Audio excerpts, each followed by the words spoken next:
सोचिए अगर एक दिन पूरे शहर को खाली करा दिया जाए क्योंकि जमीन के नीचे एक ऐसा बॉम्ब मिला है जो किसी भी पल फट सकता है। हजारों लोग अपनी जान बचाकर भाग रहे हों, पुलिस सड़कों को बंद कर चुकी हो, आर्मी के सबसे बड़े बॉम्ब एक्सपर्ट मौके पर पहुंच चुके हों, लेकिन किसी को यह अंदाजा भी न हो कि असली खतरा बम नहीं बल्कि करोड़ों डॉलर्स की एक ऐसी रॉबरी है जो उसी समय उनके सामने हो रही है। और सबसे हैरान करने वाली बात यह है कि इस रॉबरी में चुराए जाने वाले हैं लाखों नहीं बल्कि लगभग 30 मिलियन डॉलर्स के ऐसे हीरे जिनका कोई रिकॉर्ड नहीं है। दूसरी तरफ बैंक के अंदर करोड़ों का कैश भरा पड़ा है और कुछ लोग शहर में फैले डर और अफरा तफरी का फायदा उठाकर चुपचाप उसे समेट रहे हैं। लेकिन कहानी यहीं खत्म नहीं होती। जैसे जैसे राज खुलते हैं वैसे वैसे पता चलता है कि जिस बॉम्ब को सभी असली समझ रहे हैं उसके पीछे भी एक खतरनाक साजिश छिपी हुई है। हर नया खुलासा पिछले खुलासे से ज्यादा चौंकाने वाला है। आखिर कौन है ये लोग जो पूरे शहर को बेवकूफ बनाकर करोड़ों डॉलर लेकर गायब होने वाले हैं? क्या बॉम्ब सच में फटेगा? असली हीरे किसके पास जाएंगे और कौन आखिरी समय में सबसे बड़ा धोखा देगा? यकीन मानिए इस कहानी का आखिरी ट्विस्ट जानने के बाद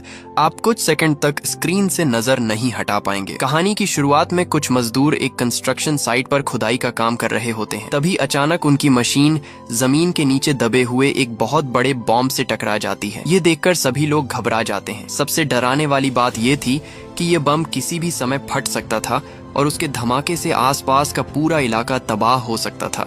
इंसिडेंट साइट से ली गई तस्वीरें तुरंत आर्मी के बॉम्ब डिफ्यूजल करने वाले एक्सपर्ट ट्रांटर को भेजी जाती हैं। जैसे ही ट्रांटर उन तस्वीरों को देखते हैं वह हालात की गंभीरता समझ जाता है। बिना समय गंवाए वह अपने साथियों को आदेश देते हैं कि 800 मीटर के दायरे में सुरक्षा घेरा बनाया जाए और साथ ही आसपास रहने वाले सभी लोगों को तुरंत वहां से निकाला जाए। अलग अलग डिपार्टमेंट्स के अच्छे तालमेल की वजह से पूरा इलाका बहुत जल्दी बंद कर दिया जाता है। पुलिस सड़कों पर तैनात हो जाती है और लोगों को सुरक्षित स्थानों पर भेजा जाने लगता है। कुछ ही समय में पूरा क्षेत्र लगभग खाली हो जाता है। लेकिन इसी बीच एक अपार्टमेंट की एक खास जगह पर कुछ ऐसा हो रहा होता है जो बाकी हालात से बिल्कुल अलग था। उस कमरे की खिड़कियां और दरवाजे पूरी तरह बंद थे। पर्दे भी कसकर लगाए गए थे ताकि अंदर क्या चल रहा है ये किसी को दिखाई ना दे सके। कमरे के अंदर मौजूद कुछ ताकतवर आदमी आर्मी के ऑर्डर्स को पूरी तरह नजरअंदाज कर रहे होते हैं, जबकि बाकी सभी लोग अपनी जान बचाने के लिए वहां से जा रहे होते हैं। लेकिन ये लोग अपनी जगह छोड़ने के लिए बिल्कुल तैयार नहीं दिखाई देते। ऐसा लगता है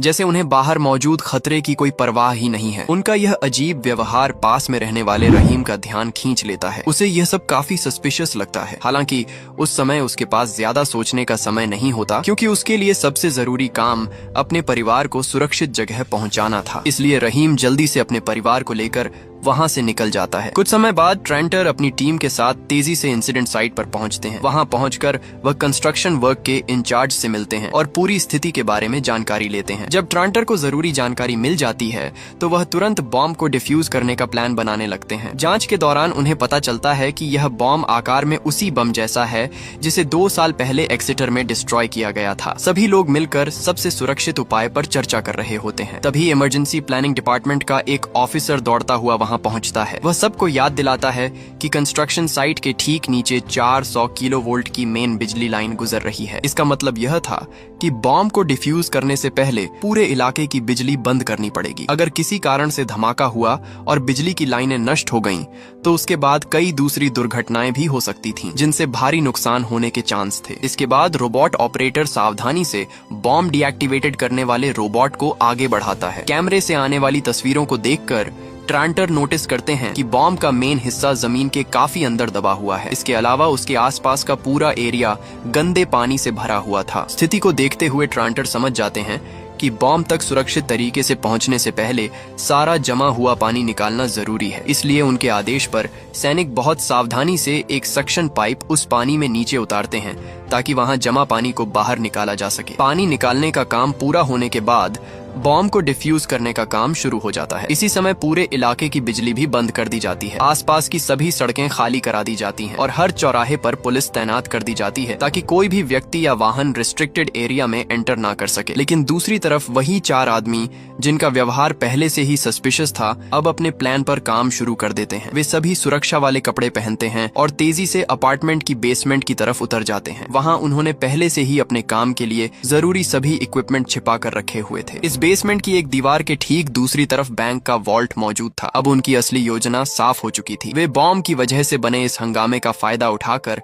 बैंक का सारा पैसा लूटना चाहते थे। इसीलिए समय बर्बाद किए बिना वे अपने काम में लग जाते हैं। चारों लोग अपने अपने काम बहुत साफ तरीके से बांट लेते हैं। उनमें से एक आदमी बाहर सड़क पर जाकर निगरानी रखने वाला कैमरा भी लगा देता है। इसके बाद वह एक जनरेटर चालू करता है, जिसे पहले से ही एक डस्टबिन के अंदर छिपाकर रखा गया था। ये जनरेटर उनके सभी डिवाइसेस को लगातार बिजली देने वाला था। जैसे ही जनरेटर चालू होता है, बाकी 3 लोग एंगल ग्राइंडर निकालकर दीवार काटना शुरू कर देते हैं। कुछ देर बाद वे बड़े हथौड़ों का इस्तेमाल करने लगते हैं। वे पूरी ताकत से लगातार दीवार पर वार करते हैं। केवल कुछ ही मिनटों में वे बाहरी ईंटों की दीवार को तोड़ने में सफल हो जाते हैं। इस समय तक पुलिस को उनके बारे में कोई जानकारी नहीं होती। दिलचस्प बात यह थी कि बैंक का अलार्म सिस्टम लगातार बज रहा था। बैंक के एक कर्मचारी ने सुझाव भी दिया कि इसकी जांच की जानी चाहिए, लेकिन इलाके की घेराबंदी में लगे पुलिस अधिकारी ने इस चेतावनी को ज्यादा इम्पोर्टेंस नहीं दी और उसे नजरअंदाज कर दिया। उधर चोरों ने बाहरी दीवार हटाने के बाद उसके पीछे मौजूद मजबूत कंक्रीट की परत तक पहुंच बना ली थी। अब वे एक और ड्रिल मशीन लेकर आते हैं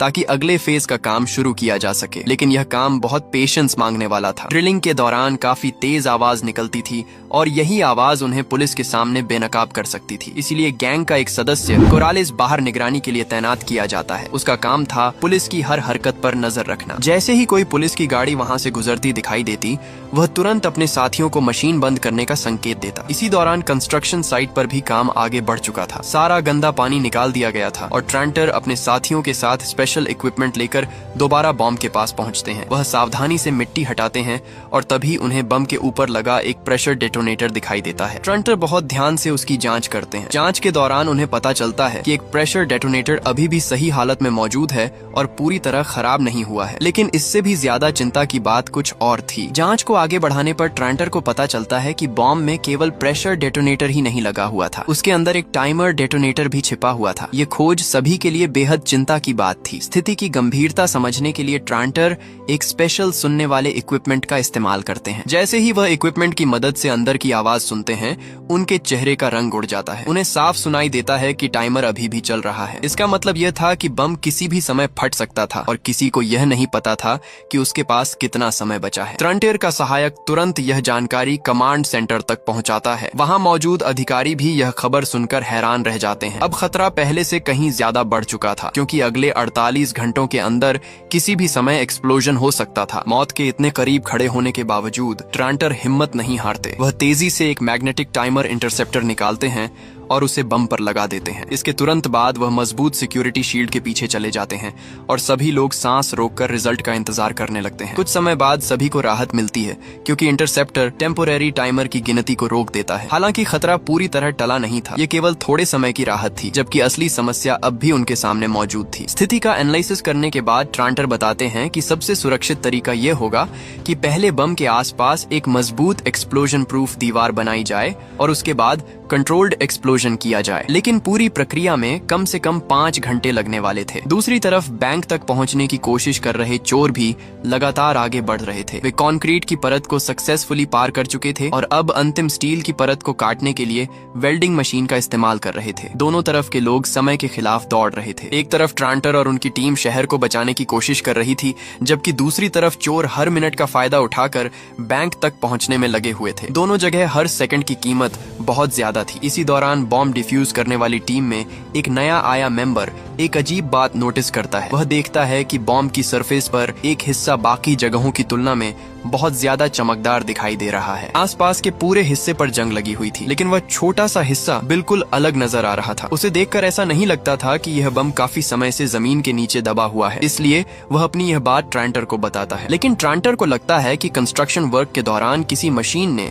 गलती से उस हिस्से को रगड़ दिया होगा, इसी वजह से वह चमकदार दिखाई दे रहा है। इसलिए वह इस बात पर ज्यादा ध्यान नहीं देते और अपने काम में लगे रहते हैं। उधर बैंक में घुसने वाले लोग आखिरकार स्टील की दीवार भी तोड़ने में सफल हो जाते हैं। जैसे ही वे वॉल्ट के अंदर पहुंचते हैं, सबसे पहले कैमरों पर धुंध जैसा स्प्रे करते हैं ताकि उनकी वीडियो रिकॉर्ड ना हो सके। इसके बाद वे अंदर रोशनी की अरेंजमेंट करते हैं और रॉबरी की तैयारी शुरू कर देते हैं। वैसे दोस्तों, अगर आपको भी ऐसी होश उड़ा देने वाली फिल्में पसंद आती हैं जहां हर मिनट कहानी नया मोड़ लेती है, तो वीडियो को लाइक जरूर कर देना और कमेंट में बताइए कि आपको अभी तक सबसे ज्यादा चौंकाने वाला वाला पल कौन सा लगा है। साथ ही चैनल को सब्सक्राइब कर लीजिए क्योंकि आगे कहानी और भी खतरनाक होने वाली है। वॉल्ट के अंदर उन्हें काफी सोना भी मिलता है, लेकिन सोना बहुत भारी था और उसे लेकर भागना आसान नहीं था, इसलिए वे मजबूरी में उसे वहीं छोड़ देते हैं और नकद पैसों और छोटे कीमती गहनों पर फोकस करते हैं। दूसरी तरफ बॉम्ब डिफ्यूज करने वाली टीम का नया सदस्य अभी भी संतुष्ट नहीं था। उसे लगातार लग रहा था कि बॉम्ब में कुछ न कुछ गड़बड़ जरूर है, इसलिए वह एक बार फिर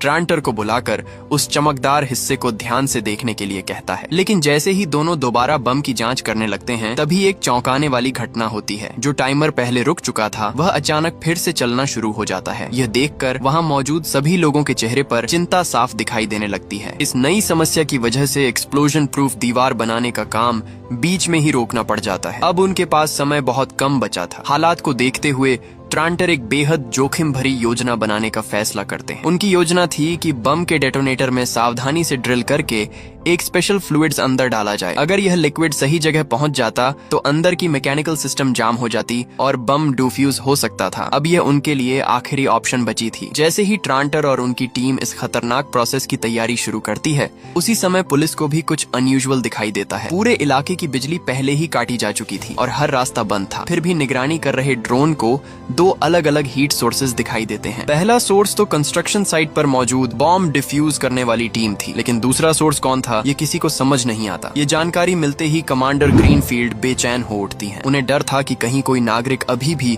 रिस्ट्रिक्टेड एरिया के अंदर फंसा न हो। अगर ऐसे समय में विस्फोट हो जाता तो बड़ी संख्या में लोगों की जान जा सकती थी, इसलिए वह तुरंत बॉम्ब डिफ्यूज करने की प्रक्रिया को रोकने का आदेश देती है। उधर बैंक के अंदर मौजूद चारों चोर पूरी तेजी से काम कर रहे थे। वे एक एक करके सभी सिक्योरिटी लॉकर्स खोल रहे थे और उनमें मौजूद कीमती सामान अपने बैग में भर रहे थे। उनके चेहरे पर साफ दिखाई दे रहा था कि वे इस मौके का पूरा फायदा उठाना चाहते थे। इसी दौरान कोरालिस भी अंदर पहुंच जाता है। वह सीधे वॉल्ट के एक कोने में रखी एक खास अलमारी की तरफ बढ़ता है। बाकी लोगों से अलग उसका ध्यान किसी विशेष चीज पर पड़ता है। वह सावधानी से अलमारी खोलता है और उसके अंदर रखा एक ऑब्जेक्ट निकालकर अपने पास रख लेता है। गैंग का लीडर यह सब देखता है लेकिन हैरान नहीं होता। वह केवल इशारा करके कोरालिस को वह सामान बाकी लूट के साथ रखने के लिए कहता है। कुछ समय बाद कमांडर ग्रीनफील्ड द्वारा भेजे गए पुलिस अधिकारी अपार्टमेंट की तरफ पहुंच जाते हैं। कोरालिस बाहर से यह सब देख लेता है। जैसे ही उसे पता चलता है कि पुलिस इमारत की तलाशी लेने वाली है, वह तुरंत अपने साथियों को चेतावनी देता है। वह सभी को जल्दी काम खत्म करके निकलने के लिए कहता है, लेकिन तभी एक अनएक्सपेक्टेड घटना हो जाती है। इमारत से बाहर निकलते समय कोरालिस की मुलाकात अचानक एक पुलिस अधिकारी से हो जाती है। पुलिस अधिकारी उसे रुकने और जांच के लिए तैयार रहने का इशारा करता है, लेकिन कोरालिस बिना एक पल गंवाए मुड़ता है और पूरी ताकत से भागना शुरू कर देता है। उसका यह व्यवहार पुलिस को तुरंत शक में डाल देता है। उधर अंदर मौजूद बाकी चोर भी बाहर के शोर को सुन लेते हैं। वे समझ जाते हैं कि अब उनके पास ज्यादा समय नहीं बचा है, इसलिए पूरा गैंग तुरंत पीछे हटने की तैयारी शुरू कर देता है। और तभी अगले ही पल कुछ ऐसा होता है जिसकी किसी ने कल्पना भी नहीं की।